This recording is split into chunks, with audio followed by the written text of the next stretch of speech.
Halo Sobat Peternakan, perkenalkan nama saya Dinar Gloria, mahasiswa Universitas Sumatera Utara dari Prodi Peternakan 2020. Nah, di sini saya akan mencoba untuk menjelaskan bagaimana sih produksi ayam broiler di Warso Farm, tepatnya di Desa Pajagan, Situraja, Kabupaten Sumedang. Ini merupakan salah satu tugas saya dengan mata kuliah Manajemen Ternak Unggas oleh Ibu Tati Vidiana Sari, SPTMP. Nah, sektor pertanian merupakan sektor yang cukup penting dalam proses pemenuhan kebutuhan pangan bagi masyarakat. Nah, menurut permintaan di pasar itu, permintaan daging ayam broiler terus meningkat setiap tahun. Dan itu membuktikan bahwa daging broiler itu menjadi primadona di kalangan masyarakat. Nah, dengan lingkungan yang baik, terus manajemen pakan yang berkualitas, perawatan dan kesehatan yang baik, itu nantinya akan memberikan dampak yang positif bagi pertumbuhan serta perkembangan ayam itu sendiri dan menambah bobot dari ayam broiler secara maksimal. Nah, di Warso Farm sendiri itu menggunakan sistem kandang closed house, di mana kandang sistem closed house ini merupakan kandang yang sifat pemeliharaannya itu di dalam ruangan yang bisa dikontrol secara otomatis mulai dari ventilasi udara, sistem pemberian pakan dan minum, dan suhu dan kelembapan. Nah, di sini di Warso Farm sendiri itu jenis ayam yang dikembangkan itu adalah jenis ayam Senrose. Mengapa? Karena ayam Senrose itu memiliki FCR atau Food Conversion Ratio yang efisien, pertumbuhan cepat, dan daya tahan hidup yang lebih baik. Nah, kita masuk ke persiapan kandang. Apa itu persiapan kandang? Nah, persiapan kandang itu adalah proses di mana kandang kegiatan awal yang dilakukan sebelum kegiatan pembibitan yang dimulai dalam tiap periode produksi. Kegiatan ini bertujuan untuk memberikan rasa nyaman terhadap DOC dan terhindar dari penyakit. Adapun kegiatan yang dilakukan dalam persiapan kandang adalah yang pertama, alas kandang harus disemprot dengan air bertekanan tinggi. Sterilisasi kandang dilakukan dengan cara disemprot formalin. Disinfeksi menggunakan disinfektan yang dilakukan untuk mencegah pertumbuhan mikroorganisme patogen. Nah, lalu setelah disterilisasi, selanjutnya periode istirahat kandang yang dilakukan 1-3 hari. Nah, kemudian adalah penaburan sekam. Ini dilakukan dengan nilai standar 7-10 cm. Nah, sebelum diinjak ayam, karena sekam cukup baik untuk menyerap air dan memberikan rasa nyaman terhadap DOC dan membantu untuk menghangatkan ayam serta menjaga kelembapan kandang dan dapat menyerap air dan feses. Nah, di sini ada pengasapan. Tujuan dilakukannya pengasapan yaitu untuk mematikan bibit penyakit yang ada di dalam kandang yang dapat menimbulkan wabah penyakit. Pengasapan dilakukan menggunakan sefunir. Setelah dilakukan pengasapan, kandang akan dibiarkan tertutup rapat selama beberapa hari.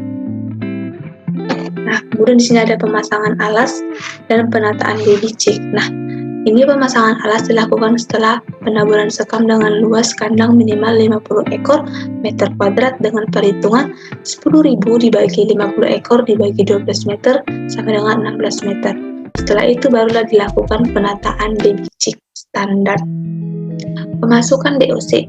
Setelah persiapan kandang selesai, selanjutnya dilakukan proses pemasukan DOC yang berasal dari perusahaan PT Pokpa Indonesia dengan bobot badan itu awal rata-rata 40 gram per ekor. Dalam tahap ini, DOC itu sudah divaksin. Selanjutnya dikirim menggunakan truk khusus yang tertutup dan steril agar ayam terhindar dari penyakit luar. Dalam satu box itu berisi 100 DOC yang baik. Sebelum dimasukkan ke dalam kandang, dilakukan terlebih dahulu pengecekan segel untuk mengetahui lokasi rektrai, jenis ayam, dan pengecekan bobot DOC yang menimbang kurang lebih 200 ekor per lantai. Kita masuk ke pemeliharaan. Nah, di pemeliharaan ini, ayam dilakukan pada masing-masing kandang. Suhu kandang juga diatur kurang lebih sekitar 35 derajat Celcius pada minggu pertama. Setelah itu suhu diturunkan menjadi suhu normal yaitu 18-24 derajat Celcius. Proses pemeliharaan ayam berlangsung selama kurang lebih 30 hari hingga ayam mencapai standar yang ditentukan. Nah, di sini ada pembuangan alat media. Itu di Warsafarm sendiri pembuangan alat media dilakukan ketika alas-alas media dibuang dengan bercirikan sudah kotor, dengan penuh kotoran ayam, dengan bau yang menyengat, terus basah. Nah, kegiatan ini perlu diperhatikan karena apabila alas media tersebut tidak dibersihkan, dikhawatirkan akan menimbulkan bakteri dan penyakit yang nantinya akan dimakan oleh ayam sehingga mempengaruhi pertumbuhan bobot badan. Nah, standar pengisian pakan di sini dilakukan 3-4 jam sebelum DOC masuk kandang. Nah, sesuai dengan waktu kedatangan DOC, pakan yang diberikan itu harus segar dan wangi. Tujuannya agar DOC itu dapat beradaptasi dan juga menyesuaikan untuk mencari makan sendiri. Nah, di sini ada penaburan sekam. Penaburan sekam dilakukan ketika sekam sebelumnya sudah terlihat lembab dan tercium bau. Nah, untuk minggu pertama itu belum melakukan penggulungan sekam, namun pembalikan sekam dan dilakukan sebanyak 4-5 kali. Waktu nabur sekam yang baik dilakukan pada pagi dan sore hari karena suhu ruangannya normal. Nah, di sini ada controlling kondisi ayam, di mana di Warsafarm ini dilakukan selama 2 jam sekali dengan cara jalan mengelilingi kandang sambil mengecek kondisi kandang dengan melihat tingkah laku kondisi ayam. Selain itu, pengecekan suhu badan menggunakan termometer juga dapat agar kita dapat mengetahui suhu kondisi ayam dengan dalam nyaman. Nah, di sini ada penimbangan ayam. Nah, mulai dilakukannya penimbangan itu pada saat DOC masuk. Nah, manfaatnya itu agar kita dapat mengetahui bagaimana perkembangan bobot ayam mulai dari per minggu sampai per bulan. Nah, di sini ada penurunan fun feeder. Itu tujuannya untuk agar ayam dapat menyesuaikan untuk makan dan minum yang sebelumnya makan dan minum dari BBC. Sebelum fun feeder diisi pakan terlebih dahulu dibersihkan. Nah, di sini ada pelebaran kandang. Manfaat dari pelebaran kandang sendiri yaitu untuk menambah media pakan sesuai umur ayam dan agar ayam juga tidak berdesak-desakan. Nah, kemudian di sini ada pemasangan sekat.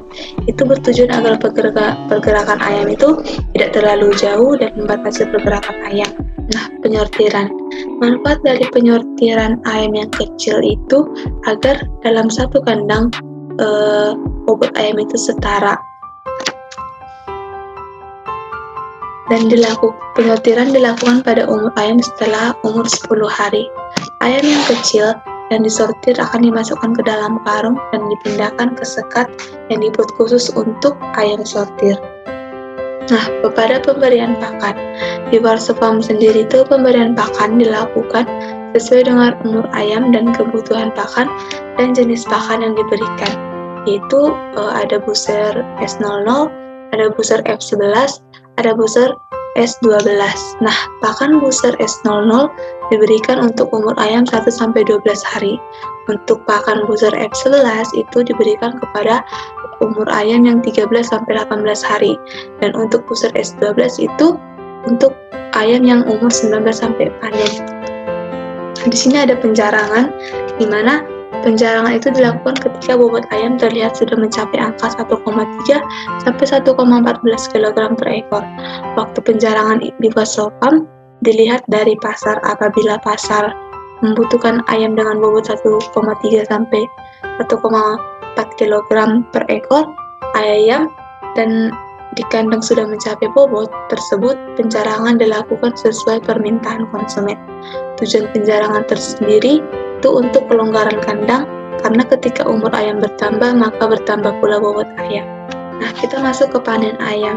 Panen ayam dilakukan ketika ayam dianggap telah memenuhi standar yang ditentukan. Umumnya dilakukan ketika umur ayam kurang lebih 28-32 hari, yang terdiri dari panen penjarangan dan panen seluruhnya.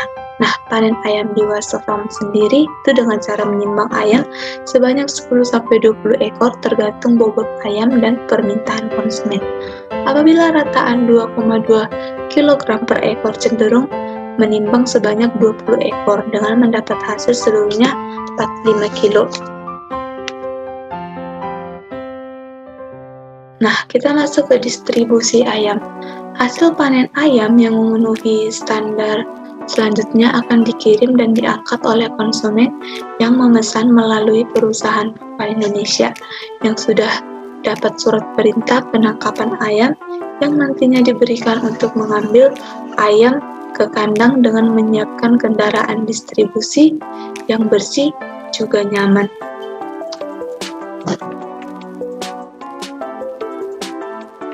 Baiklah, demikianlah penjelasan saya mengenai produksi ayam broiler di Warso Farm.